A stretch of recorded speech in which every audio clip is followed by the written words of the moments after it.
Hi there, in this video we're gonna be creating an epic fortress in the middle of the jungle. It's gonna have a lot of spires, towers and a lot of magic put into it, including some mythical creature. This is gonna be awesome, but first, let's get rid of the jungle.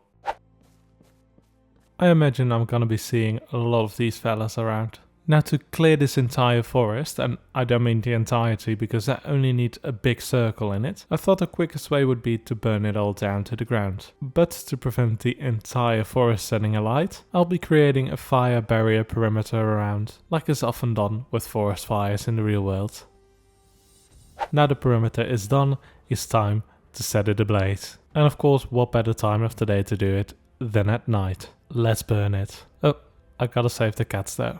Come on. I thought it was the easiest way to get rid of a forest, to just burn it down to the ground. Turns out in Minecraft, not that easy. The fires constantly burn out, and when your house is on fire, you'll be very glad to know that fire burns out quite quickly. But now it leaves a mess like this. Yeah, that's a lot of cleanup work. Let's quickly do that and then prepare the grounds. That is all the last fires burnt out. The floating trees all removed, but as you can see, the area is not yet prepared for building. This needs to be not only a circle, but a very flat one. Let's get to removing all this ground.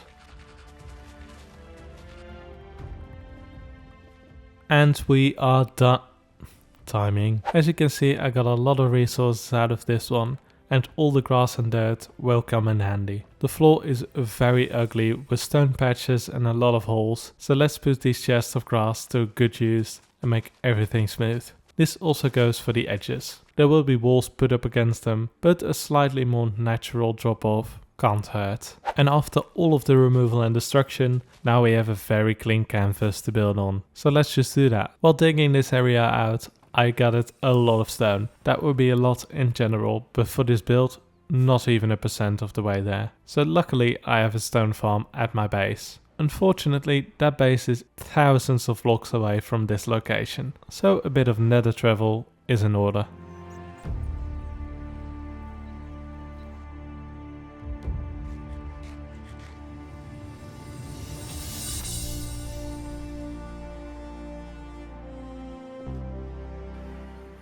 Finally at the base, it's time to gather the resources. No. I wanted to put a forest ablaze, not the entire building.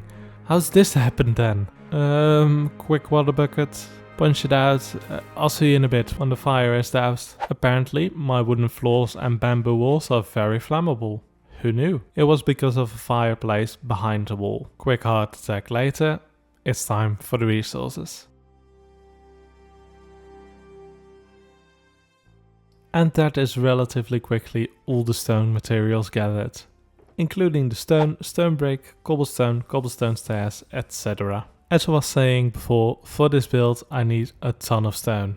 That being over 67,000 stone brick blocks, well over 18,000 cobblestone stairs, 7,000 and 4,000 cobblestone walls and slabs respectively. The next big amount of resources needed is basalt, which as you can see is very easily found in the nether. But digging it out with all the lava is a bit too tedious, so it wouldn't be Minecraft if there's of course another farm for it. And I'm here for that. This farm that I'm gonna build was designed by Big Booty 17. No, I didn't make up that name. And will produce up to 86,000 blocks of basalt every hour. Now seeing as I need almost 22,000 of this block, that only takes 15 minutes. Pretty good. And with all the stone ingredients and basalt, that is most of the resources done. Just a few more remaining rare resources like the glass and the magenta concrete, but then we can fully indulge on this build. Now, with that, it's time for construction. First step of the construction, making the layout. For this base, as it might have suggested to you what I cleared out, will be in the shape in a circle. A very big circle at that, over 160 blocks in diameter. That's pretty much exactly 10 chunks. For the fortress I could have gone with any variant of shape. In this world so far I've done quite a bit of square shaped builds, but for a fortress of this size, which you don't know yet how big this is gonna be, but it's gonna reach quite close to building height. It is a really nice and strong shape to use circles. Also, luckily circles aren't that difficult to build, and the first plans are laying on the ground. This outer circle will be the outer wall. Well, not exactly the outer wall. I will still add one more layer to the back of it. Otherwise the outer wall would be only one singular block thick and be not very defensive at that. So I will quickly double this one up. See you in a bit. Now the layout of the outer wall is completely in, even with all the spots where the defensive towers will be. Now this flat line on the ground doesn't look like much, so let's build upwards. And I think about 14 blocks in height for the outer wall is plenty good. Yeah, I think so. This fortress will have a tiered structure, pretty much like a wedding cake. Going up inwards, each level higher and slightly smaller, where every tier goes up when it goes inwards, making every circle slightly smaller, but every time increasing in height. Now first I will create this entire outline with just a stone brick, which makes it very easy to put in the details on top of it later. And of course, not only the walls, but also the towers need to be blocked out. Filling in these shapes with just stone brick, this really easily gives a visual of how big your build is gonna be and how much of an impact it will have. If you start building with the details already, it not only takes longer, becomes more frustrating, but is also far more likely you have to tear down way more when you make a slight mistake or want to adapt the design. I got my nether portal right here for quick access back to my base. I say quick, it still takes 20 minutes. Anyway, I think this small one looks a bit out of place. And when I look between these towers, I kinda get the feeling I want to place in the portal between them exactly. In my mind, this just works. And with that done, it's now time to put in the details on the outer walls. And towers, of course. I also want to add plenty of light fixtures into this build, as it should also look very magical at night. Now glowstone and sea lanterns have their place, but the overall color scheme of this build will be more purple magenta, at least for the magical features. Tying in very well with my last build in the end dimension, which has a similar magical theme. The very first defensive structures weren't actually castles. Around 10,000 years ago, when humans started settling villages and cities, they also learned that's quite a risk, because invaders could easily just take it over. So they dug ditches, stacked mud and raised walls. And from there, as there was so much more to lose, weapons and invaders evolved, so did the walls. That's why the fortifications weren't steady, they kept raising up as the threats did. And that is the first details on the outer wall completed. Very nice, but simple. As I will be building this pattern all over the walls around, it needs to look detailed, but not too much, as that will look too messy. And I think this will look nice. Let's build this all the way around, including on the inner side. On this channel, I've been uploading a few tutorials now and then. Now, I feel like they fall a bit out of style with the rest of the videos in this Kingdoms world. So I've decided to create a brand new channel just for the tutorials. That's where all the tutorials I have now and all future tutorials will go to. I will be putting a link in the description, in the top comment and on the channel description as well, with a link right now on screen to one of the tutorials. This is where you can find all the building steps that I've created so far.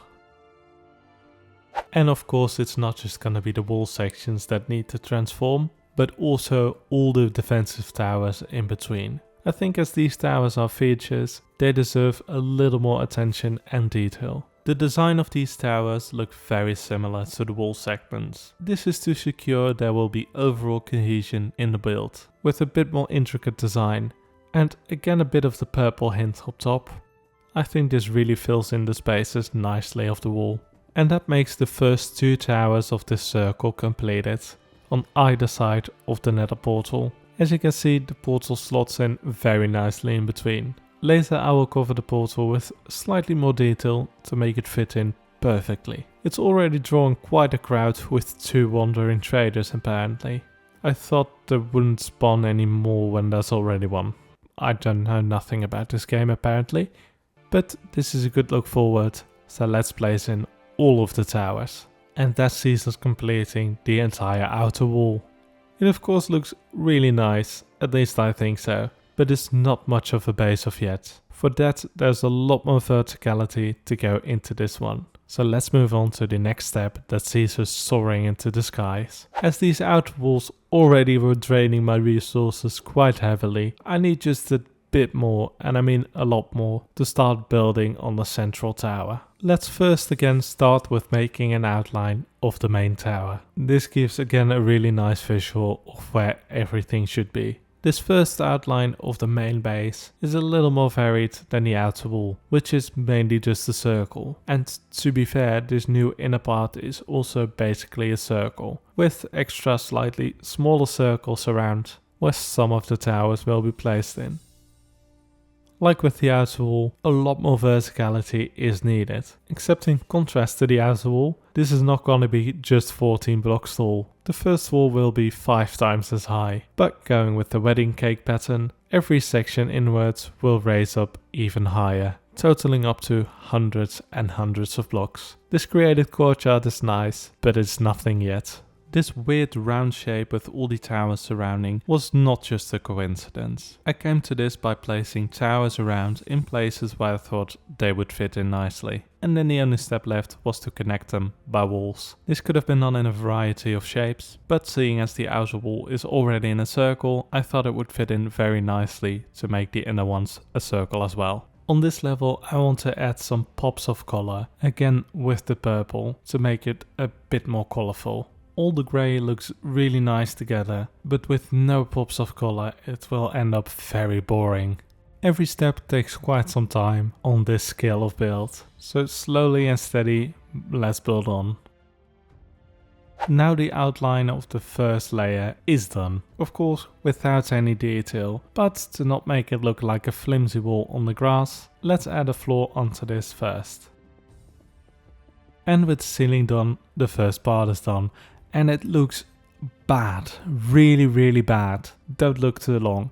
But with the outer wall, this same pattern emerged, where the first outline layers don't look good. Don't get demoralized, it will be absolutely fine with all the detail on it. As you can see, this is the part where I will be mostly using all that massive amount of basalt. The walls won't be covered with them, with all these pillars running up into the sky. Really drain the resources. For a build of this size, even though it's very epic, always make sure to build your farms first. Now that looks a whole lot different. This looks more medieval and magical, and that's precisely what we're going for today.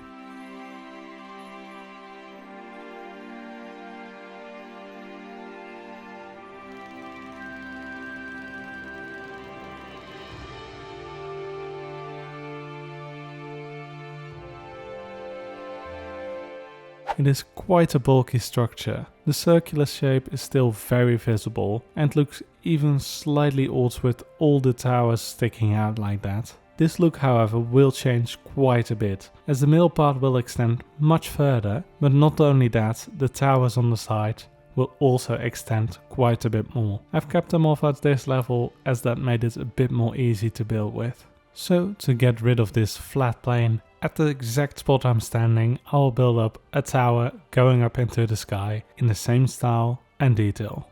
We're running through these circle boxes quite quickly, so let's drop down in the very temporary water elevator, grab a few more resources and continue with the build. Building the entire interior, that will be for later times. This is about the level of height that these towers will reach on this level, but of course there's many more layers to go. For the tops of these towers, I don't want to flatten them out too much. For the more magical feel to it, I want to later on add a bit of interest to the tops, with a far more interesting design than just a flat plane again. Not only the middle parts of the build will go incrementally thinner but taller, but also the tower slightly, as this is more of a medieval build. There wasn't such modern construction like on current day skyscrapers, where the exterior walls are just straight up into the sky. In older times they also made tall buildings, but usually did this by the same incremental steps that I'm doing. That's where I took my inspiration from, and that's why it doesn't look out of place. If these towers weren't set inward a bit from their bases, it would look very out of place and feel not just right. So I think it's kind of important to also keep in mind the building methods of the time period you're building in. What I'm basically saying is, don't make a skyscraper out of a medieval tower, which can be done not only by material choice, but also by overall configuration. Okay, these towers are also in, but we've been building a lot with the same color palette, grey and black.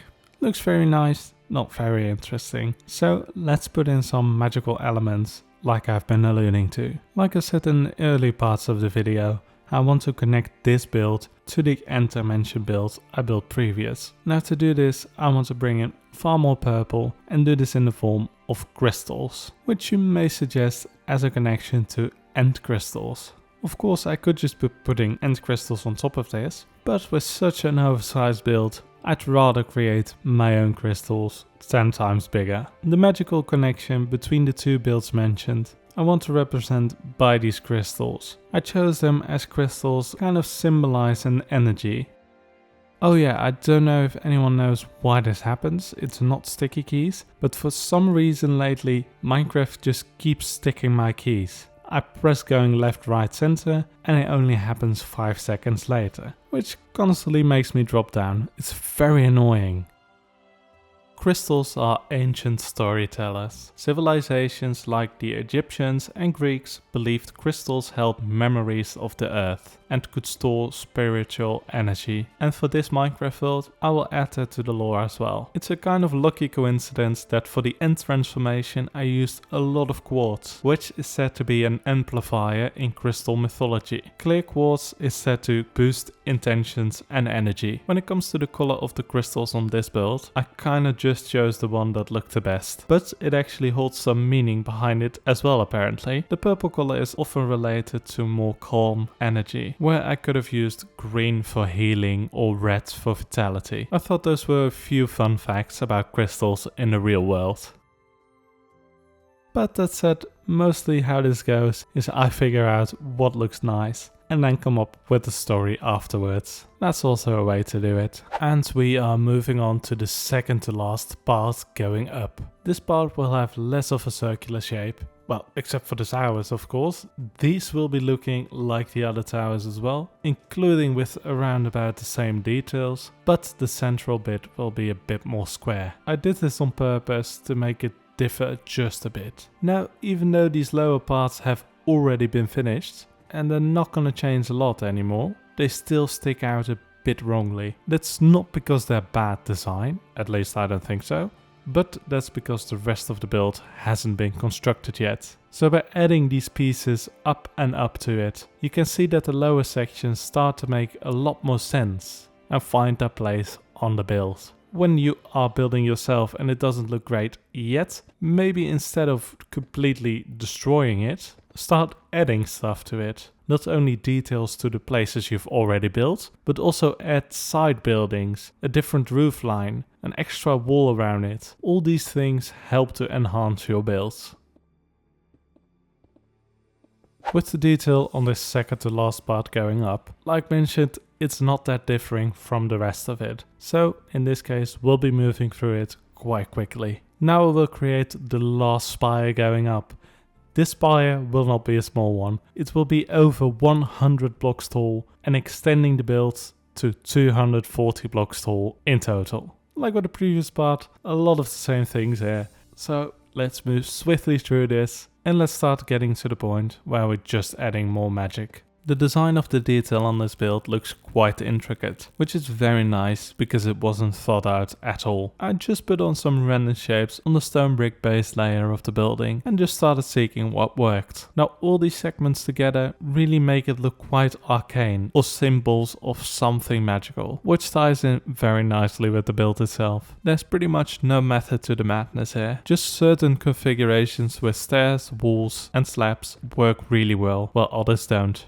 Also, to make these towers on the sides not feel too standing alone, I've started to add little diagonal sloped bridges in between. They were inspired by cathedral-like structures where you often have these slopes on the side of the building. And I think for this ancient looking structure, that also fits in very nicely. And now that is the main structure of the build completely done. Except for the last details, of course. Because as you can see, it looks a lot more massive now, but it could do with a little more spice to it. This will be done in a way by adding a lot of greenery, adding some more nether portals for the purple color and the effects surrounding the portal, a lot of crystals and a mythical creature. Luckily, I have a lot of obsidian from the end transformation.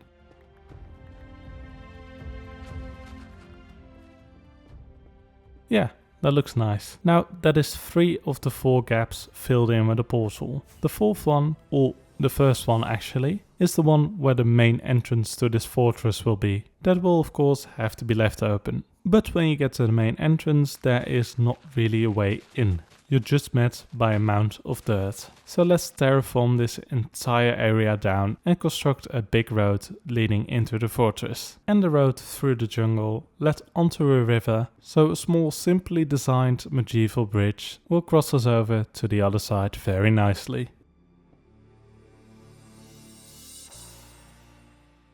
Now on the spaces left open between the rings of the build, I was debating on what to add here, but seeing as this is in a very lush green environment, that being the jungle, I thought a little more greenery back into it wouldn't hurt. So we're planting tons of oak trees around, with a few nice pathways in between that would spice up the build very nicely. And even on the highest level, I also wanted to add this greenery and a few roads in between, or more like pathways. Just simple gravelstone, andesite and cobblestone pathways will do the trick. Now with like all the crystals on the other towers, we since then created a few more of them, and these indeed also will have those magical crystals on them. Thus being 4 more of the same. This brings in that little pop of color that was very needed, also onto higher of the build. Now that looks a lot more detailed and greener. The fortress is settling now nicely into the landscape. Let's get on to the final 2 magical extras. We've been creating crystals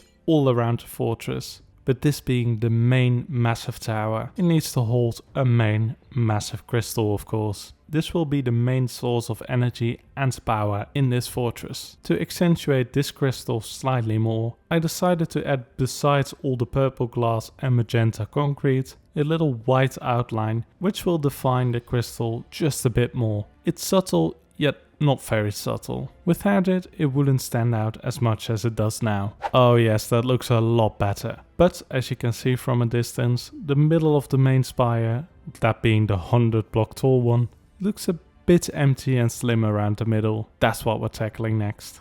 This will be the last edition of today, and I think the biggest one. That being a dragon. Wait, why are there so many cats around? This is crazy, right? Now we have been building a lot with stone and basalt. The grey and black color fits in really nicely with the build, but doesn't really stand out much. The crystals do, and that's because they're purple. With the color of the dragon, I could add in another color entirely, like blue for example. But I think to keep on with the theme of purple, the dragon should be purple too. Now to achieve that purple color, I went with crimson wood, which always sounds weird, as crimson should be red by my knowing, but it looks very purple to me. So let's take down a few of these trees. And we are ready to start constructing the dragon. Now this absolutely won't be the very first dragon of this world. I've already built one in my Colosseum. I will link the video up above. But the addition of this second dragon means that dragons will be a very integral part to this world. A lot of the lore will surround these massive magical creatures. The looks of the dragon will be similar, even though the first one was lying down. The head design and wings will be around the same, but compared to the last one, the colors will differ just slightly. Now I could have made this dragon flying around this fortress or sitting on top, but eventually I decided on making him surround the tower, clinging onto it, protecting the massive crystal with power up above. Its snake-like head is positioned open to later blast out a bit more magical purple, which will be the same magical feel like the crystals around.